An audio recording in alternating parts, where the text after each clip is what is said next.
Test চ্যাম্পিয়নশিপে তৃতীয় চক্র শেষ হয়ে গেছে আর এই চক্রে রেকর্ড প্রাইজ মানি দিয়েছে আইসিসি। এবার শুধু ফাইনালে যে অর্থ পুরস্কার দেওয়া হয়েছে তা গত চক্রের দ্বিগুণের বেশি। এছাড়া বাংলাদেশ পেয়েছে 9.5 কোটি টাকা মাত্র 4 ম্যাচ জিতেই। দক্ষিণ আফ্রিকা ও অস্ট্রেলিয়ার মধ্যকার ফাইনাল জিতে চ্যাম্পিয়ন হওয়া দক্ষিণ আফ্রিকা পেয়েছে $3.6 মিলিয়ন, বাংলাদেশি মুদ্রায় যা 43 কোটি টাকারও বেশি।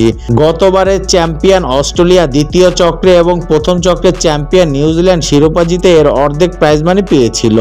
তৃতীয় চক্রে রানার্স আপ দল অস্ট্রেলিয়া এবার পাচ্ছে $2.16 মিলিয়ন বা 25.5 কোটি টাকা, যেখানে আগের দুই চক্রে রানার আপ দল পেয়েছিল $8 লাখ।